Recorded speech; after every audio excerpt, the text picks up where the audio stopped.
ketika Anda pergi ke rumah sakit diperlakukan tidak benar oleh, nah kemudian dokter juga memperlakukan tidak benar, bahkan salah kadang-kadang melakukan diagnosis dan lain sebagainya, Anda mengatakan itu takdir.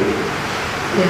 Padahal undang-undang rumah sakit, undang-undang kesehatan, undang-undang ini mengatur itu semua udah jelas. Kebanyakan orang, wah itu kan sudah takdir. Harus dibedakan mana yang karena kelalaian, kesalahan, mana yang memang karena takdir tadi itu. Harus dibedakan mana yang karena kelalaian, kesalahan, mana yang memang karena takdir tadi itu. Negara harus punya kemauan berpihak atau keberpihakan terhadap masyarakat kecil.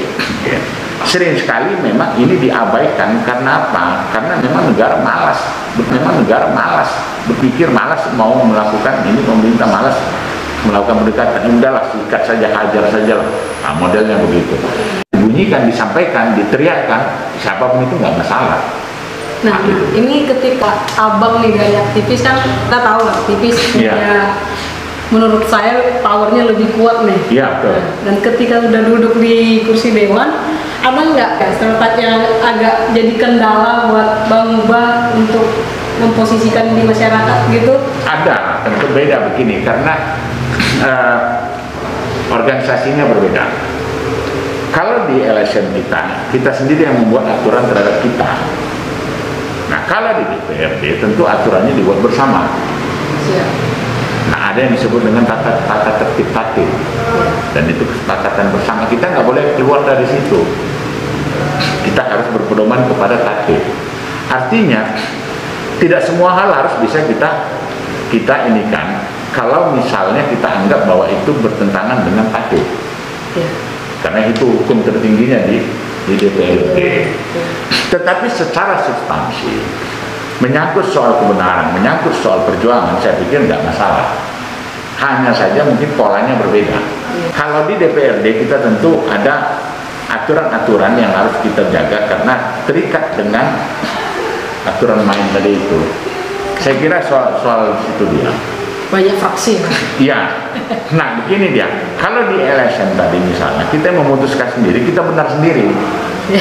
Mau salah juga sendiri. Nah, kalau di situ nggak bisa, karena sampai pada tingkat tertentu, bahkan ada istilah voting misalnya. Kalau kita anggap ini kebijakan ini harus kita tolak, kadang-kadang itu bukan soal benar salah, tapi menang kalah. Itu bukan soal benar salah, tapi menang kalah. Kalau di LSM kita bicara benar dan salah. Di politik ini bicaranya DPRD menang dan kalah.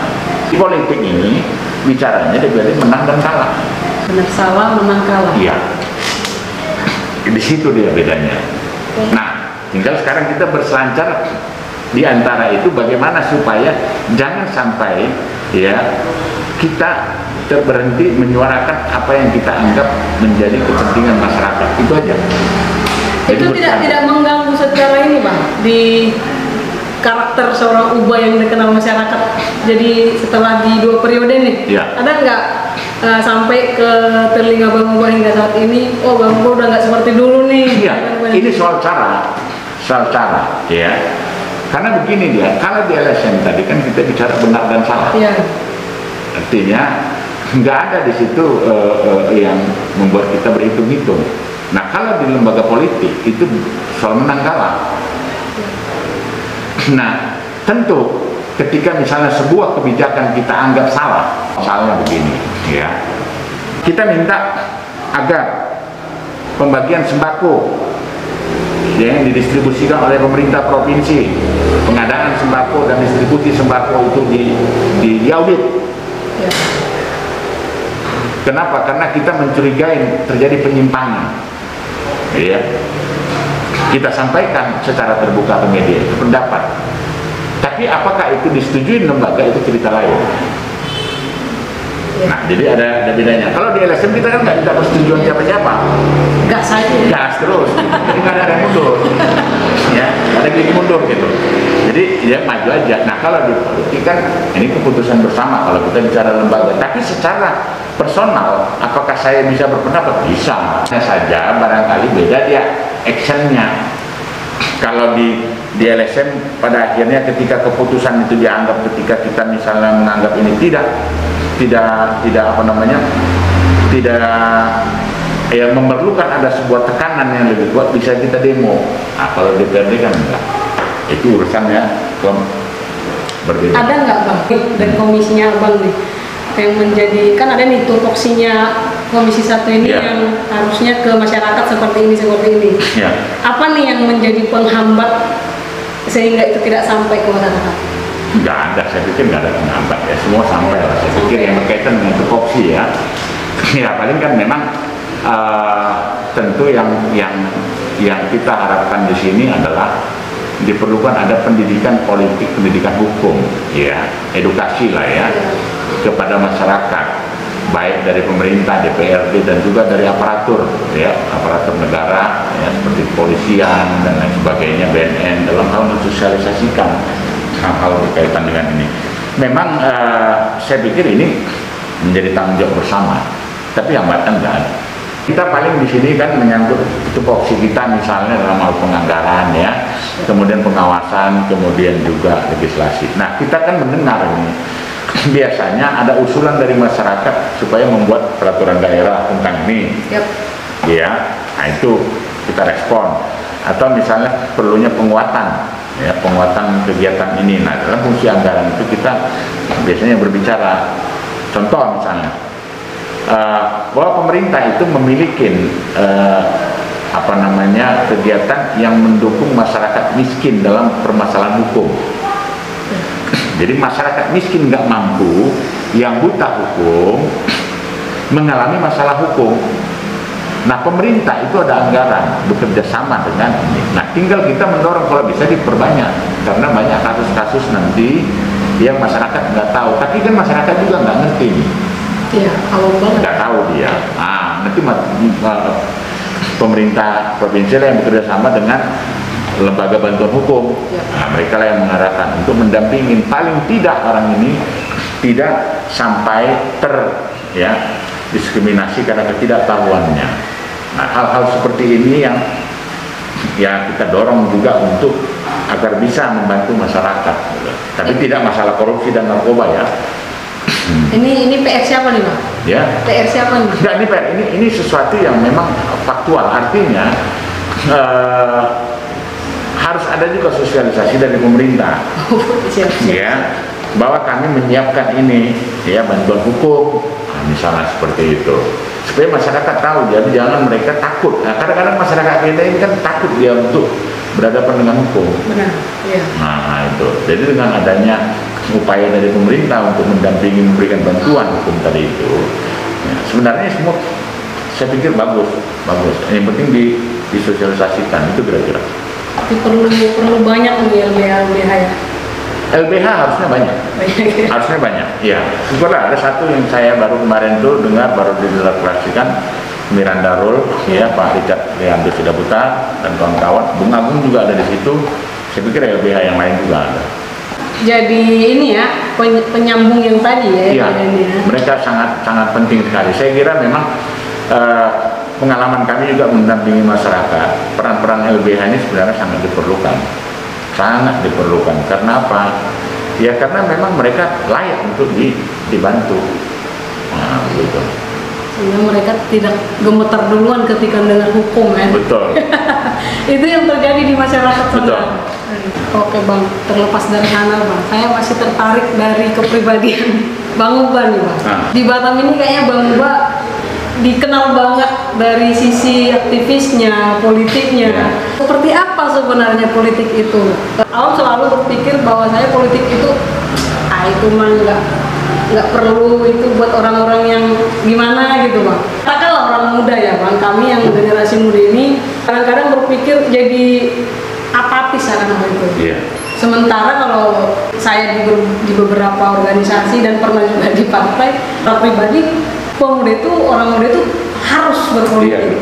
Orang muda itu harus berpolitik. Nah, bagaimana Bang? Saya kira semua kehidupan kita bersinggungan dengan politik. Ini yang penting diketahui. Ya, ketika misalnya anak lahir, yang dilakukan apa? Tindakan politiknya, mengurus akte lahir. Nah, cuman orang nggak tahu kenapa dia mengurus, apa yang membuat dia harus mengurus. itu keputusan politik dan tindakan politik yang harus dilakukan. Kalau tidak dia lakukan itu, mengurus akte lahir anaknya, dia apolitis. Nah kemudian dia mengurus lagi nanti, besar, berjalan, dia urus KTP, sama. Nah kenapa akte lahir KTP? Karena undang-undang administrasi kependudukan mensyaratkan orang harus punya identitas. Nah undang-undang ini kan sebuah praktek politik. Ya, di samping dia produk politik, dia juga tindakan politik. Orang bisa punya nggak punya KTP, boleh. Dia menjadi apolitis. Konsekuensinya apa kalau dia kena razia nggak punya KTP ditangkap? Ya.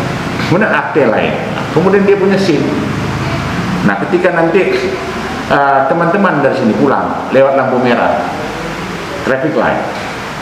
Pas lampu merah berhenti. Kenapa berhenti?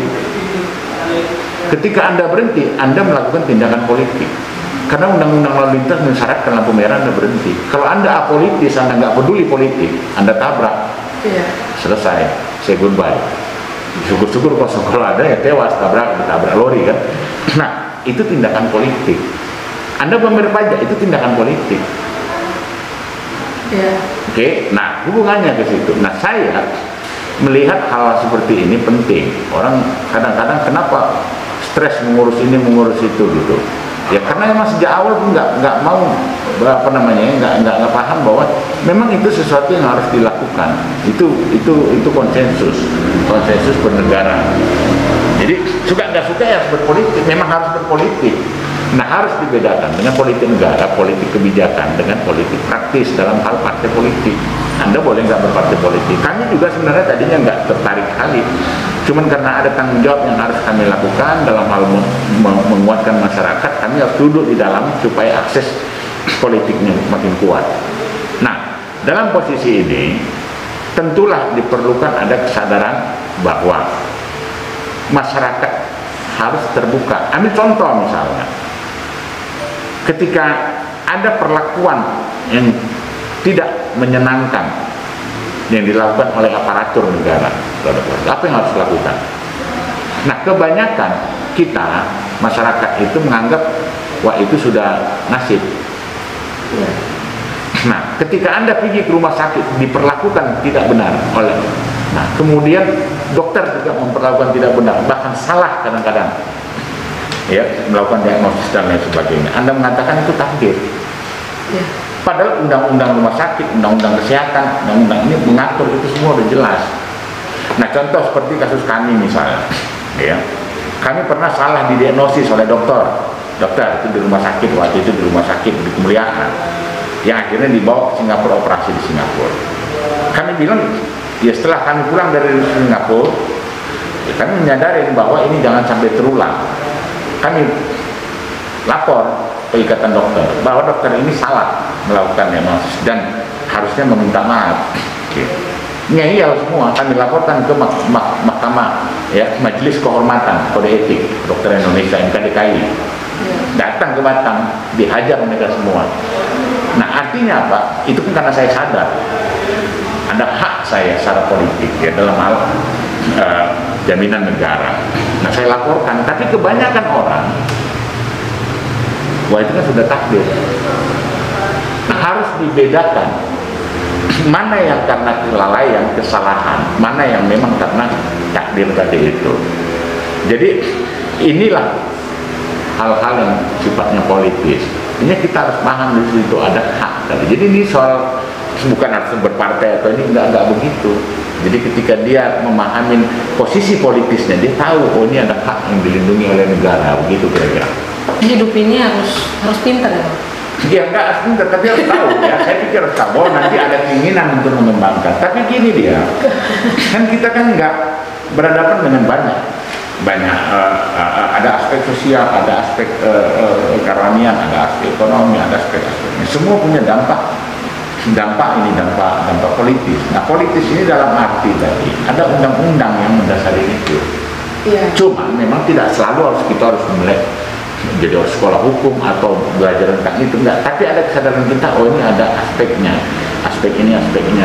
Seperti saya bilang tadi, orang bisa aja apolitis ya, nggak usah urus KTP, nggak usah buat SIM, itu apolitis loh.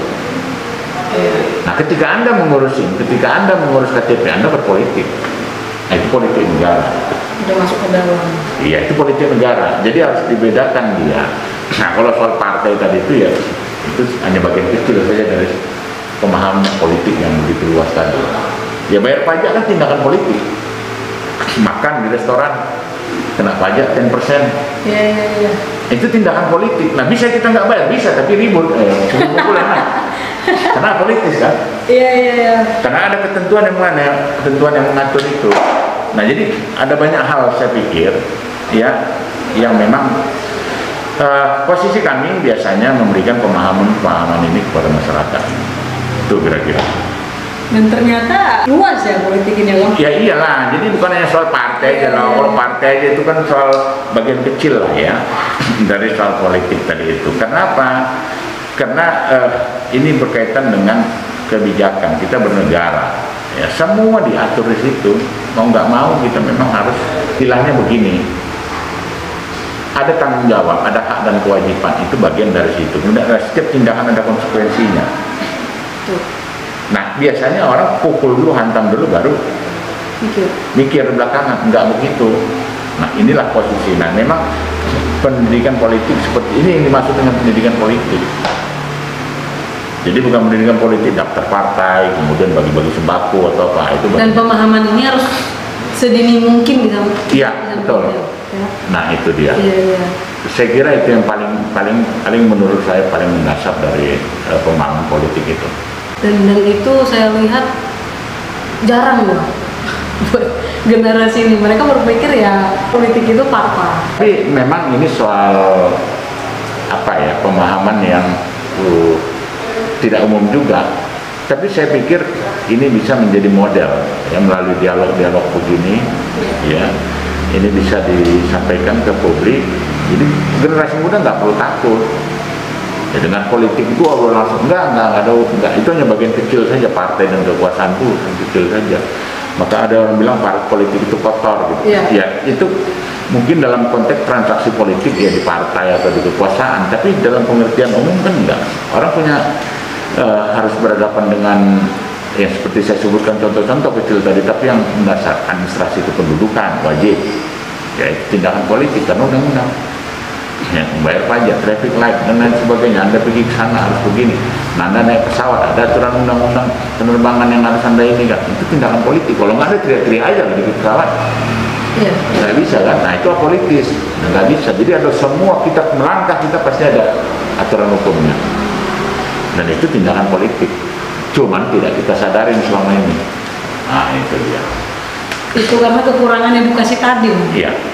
Ya kan orang kan cuma karena merah. Kenapa merah berhenti ya? Karena disuruh berhenti. Saya berhenti. Harusnya tahu bahwa itu amanat undang-undang. Iya, benar-benar. Nah, itu kira-kira. Ternyata banyak tertinggal nih anak-anak muda. Ya enggak juga. Saya ya drakornya dikurang-kurangin. Apa ya? Gitu. Artinya mau sedikit lah. Sebenarnya kan harapannya sekarang generasi muda itu lebih enak. Akses ya informasi, pengetahuan itu lebih mudah bisa didapat. Sampai e-book apalagi segala macam gitu. Ya harus balance lah. Banyak hal yang bisa dipelajarin, banyak hal yang tadinya nggak bisa ya. Zaman saya mungkin kuliah mungkin susah kali cari buku, pun kadang-kadang ada bukunya uangnya nggak ada. Kalau sekarang kan relatif lebih mudah aksesnya kan. Semua ada ya. Nah,